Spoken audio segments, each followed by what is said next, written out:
effigie de Thomas Sankara érigée au centre-ville de Gawa, chef-lieu de la région du Sud-Ouest, cela ne relève pas du fortuit. L'histoire de Thomas Sankara avec cette ville commence ici, dans cette école primaire, centre A, au secteur 2 de la ville, quand il s'inscrivait pour la classe de CE2. J'ai rencontré un monsieur à l'école primaire du nom de Vidrago Thomas Isidore Noël. Il y avait de bons rapports entre nous, mais tout simplement qu'il était pour nerveux, mais intelligent. Il a été un homme véridique. Aujourd'hui, nous n'aimons pas la vérité. S'il a aimé Gawa, c'est parce qu'il a eu la chance avec Gawa.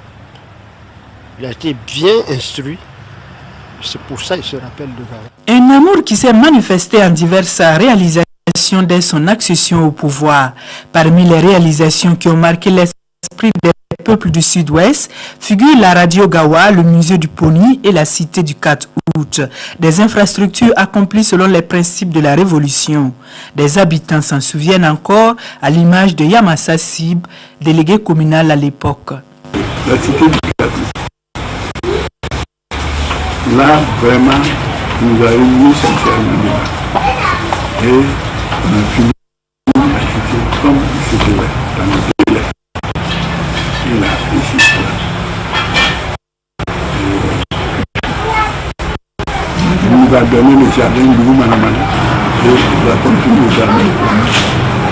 Seulement, c'est ça qui est le jardin du maire.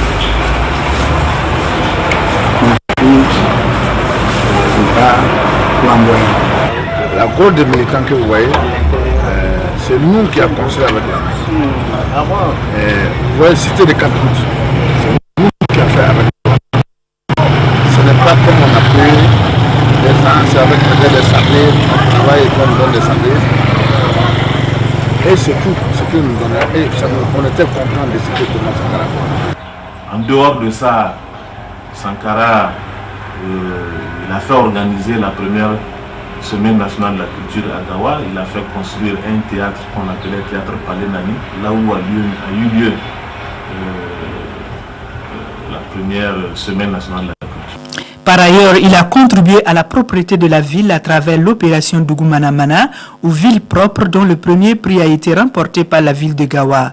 Selon le délégué communal, Thomas Sankara a également contribué à réduire le banditisme dans cette zone.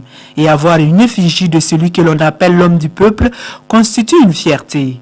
Il a aimé vraiment Gawa. Parfois, il dormait ici, sans dormir. Il vient veiller avec ses petits camarades. Il a changé le visage à sa face. Et c'est pourquoi son monument de l'Est est venu ici, pour toujours continuer d'être à nos côtés. Les lobbies en sont fiers. Quand ils viennent, ils voient, on dit c'est Thomas Sankara, on dit ah oui, voici un nom. Nous en sommes fiers. Nous pensons que ça ne va pas se limiter à là. Nous allons toujours continuer d'immortaliser Thomas Sankara à Gawa. L'homme est parti brutalement en un sombre jour du 15 octobre 1987, mais il restera toujours gravé dans la mémoire des peuples du Sud-Ouest, l'an style.